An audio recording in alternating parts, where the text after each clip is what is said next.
This is Gerald Salenti. It's Thursday, July 19th, 2018, and here are some of today's trends in the news. It's down, man. Down over there in Asia. Shanghai keeps getting lower. And over there in Europe, well, what do you got? FTSE up a little bit. Everybody else is down. Down here in the States, oil's mixed. Gold's down. Hey, but Bitcoin's up. Dow falls more than 100 points after Trump knocks Fed. You know what that is. That was bullshit. Total bullshit. The markets were down all day. Trump said that he was concerned that raising interest rates would slow down the economy, which of course he's correct about. I'm not thrilled, he told CNBC's Joe Kernan, because we go up, meaning the economy, and every time you go up, they want to raise rates again. I'm not really happy about it, but at the same time, I'm letting them do what they feel is best. So, that's what they say brought the markets down. Not true. The markets were down all day long. That came later in the day. Because what's going on is Dow Industrial Averages dropped 134 points, with Travelers Company and American Express lagging.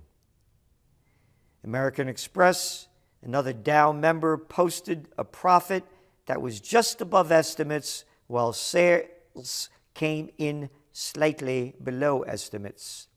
Share of American Express fell 2.7%. eBay fell 10%. So, it had nothing to do with Trump saying he didn't want the Fed to keep raising interest rates.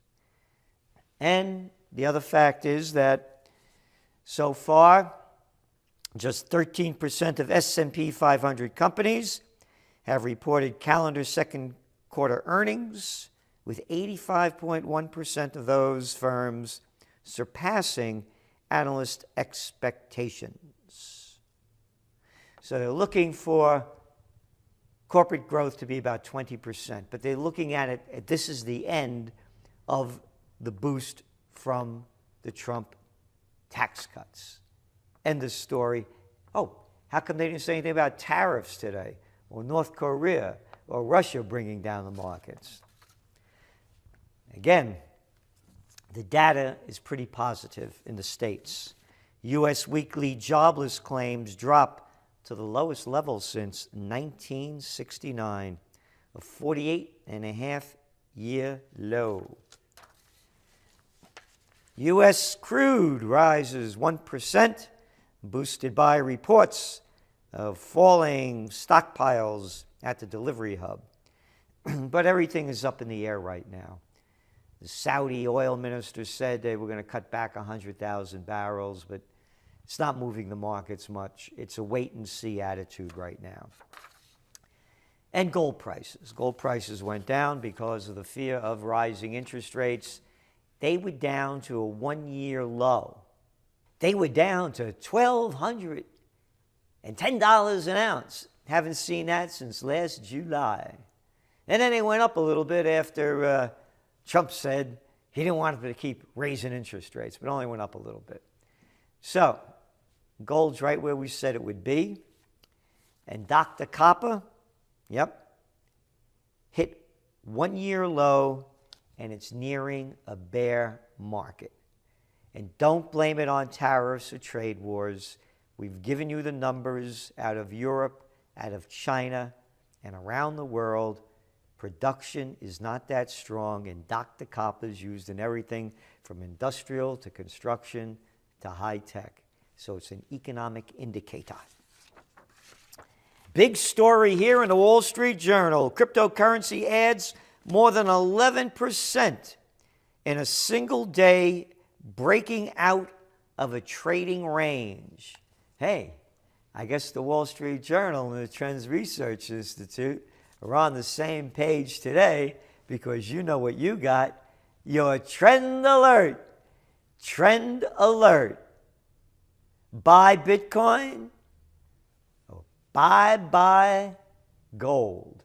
So we went beyond where the Wall Street Journal's gone, and we're going in other different directions. Read your trend alert. History before it happens. The facts are all there. And EU hits Google with record fine. The European Union hit Alphabet Inc.'s Google with a record $5 billion antitrust fine and ordered changes that could reshape the business modeling underlying its biggest growth engine, mobile phones. Antitrust regulators found Wednesday that Google had abused the dominance of Android operating system, which runs more than 80% of the world's smartphones, to promote and entrench the company's cash cow search engine. Just another monopoly. And how much does that come to? Well, the grand total, the record fine, is equal to less than 5% of the net cash held by the internet giant. Raise those interest rates, pay more interest. The Trump administration expects annual budget deficits to increase more than $100 billion more than previously forecasted in each of the next 3 years, pushing the federal deficit above $1 trillion starting next year. That's a year. Hey, Lloyd Blankfein announces departure as Goldman unveils profit surge.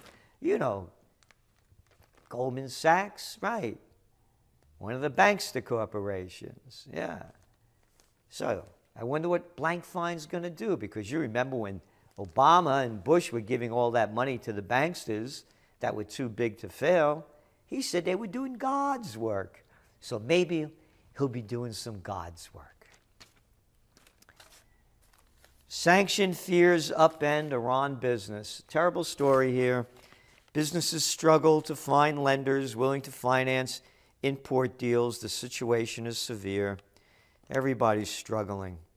Shopkeepers, rug makers, on and on. This stuff hurts the people and does nothing virtually to change it into a positive direction. Just more hate building up and more difficult times for everybody every day. Boeing granted $3.9 billion to build Air Force One replacements. Yep. $2 billion a plane. But they're bragging at the White House because they're saving more than $1.4 billion. They cut it back. Could you imagine this? To fly the king or queen around? Because that's all this is, man. $2 billion a plane.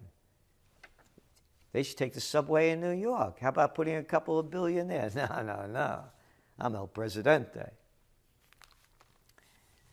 EU set for clash with Hungary on migrants. This is going to get bigger and bigger and bigger.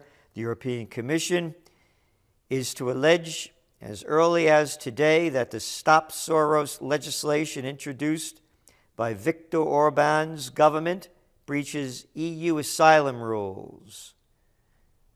The laws criminalize and potentially threaten jail for people who offer to help migrants. It's the beginning of the end of the European Union. And what else do we have here?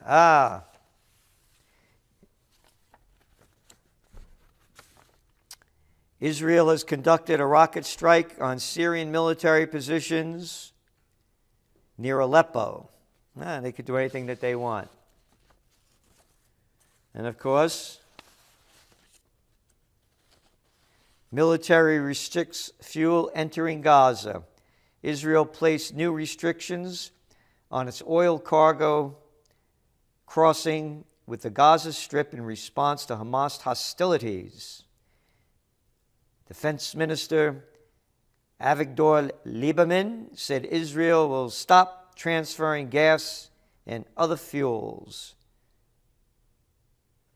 because they're sending up them balloons and they're dangerous. It's a concentration camp. You can't get in and you can't get out. and no one seems to care. Big story on Monday. Israel unveils details of Iran raid. Agents broke into warehouse to extract documents related to Tehran nuclear program. Could you imagine if it was Iran breaking in to an Israeli warehouse? That would be a cause for war.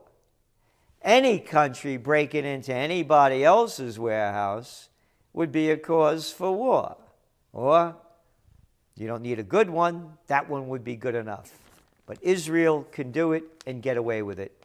Just like what they're getting away with stealing more land, calling it occupied territory, and what they're doing to the Palestinians in Gaza.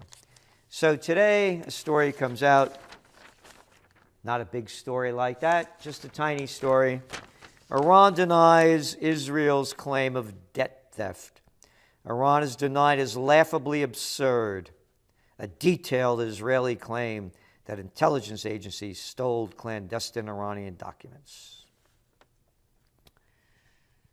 There was nothing in Israel's claim that suggested the Iranians were still engaged in nuclear activity, which American intelligence reports have said ended in 2003. But those are only facts, so we'll just keep saying they're building nuclear weapons. The authenticity of the documents, which purport to be at least 15 years old, has not been independently confirmed. But you can say anything that you want, because that's what Obama's doing. He's over there. He was over there in South Africa giving a speech. Obama warns against rise of strongman politics. Yep. Obama opened his nearly 90-minute speech with a nod to current times, saying that times were strange and uncertain, and each day news cycle is bringing more head-spinning and disturbing headlines. He said that leaders embracing the, quote, politics of fear, resentment, and retrenchment were undermining the international system established after World War II. Oh, yeah. Head-spinning, disturbing headlines. Like destroying Libya? How about Afghanistan? Maybe Syria. How about this guy? Wars going on throughout his entire presidency. I forgot Somalia and Sudan. And he goes on to say, listen very carefully. We see the utter loss of shame among political leaders, where they are caught in a lie and they just double down and lie some more. He said, quote, look, let me say, politicians have always lied, but it then used to be that if you caught them lying, they'd be like, oh man, this is a clown that they quote. Like, ah man, like you liar, you lied your way into office. We have the details from the first day when you promised to close down Guantanamo. By the first year, you lied yourself in as an anti-war president. You lied and said you were going to renegotiate NAFTA. You are nothing but a low-life liar, and everyone cheers you as they go after Trump. And boy, do they go after him. Could you imagine the Time magazine putting a picture like this up on the cover after Obama went to visit Russia and made him look like Putin? Could you imagine putting this picture up from the New Yorker of Obama instead of Trump dead? Yeah, you'd be called a racist. But Obama could do it. And the media promotes it. And the American people buy it. And so does much of the world, because they still love the Nobel Peace of Crap Prize winner, Barack Backtrack Obama. This is Gerald Salenti, and that's some of today's trends in the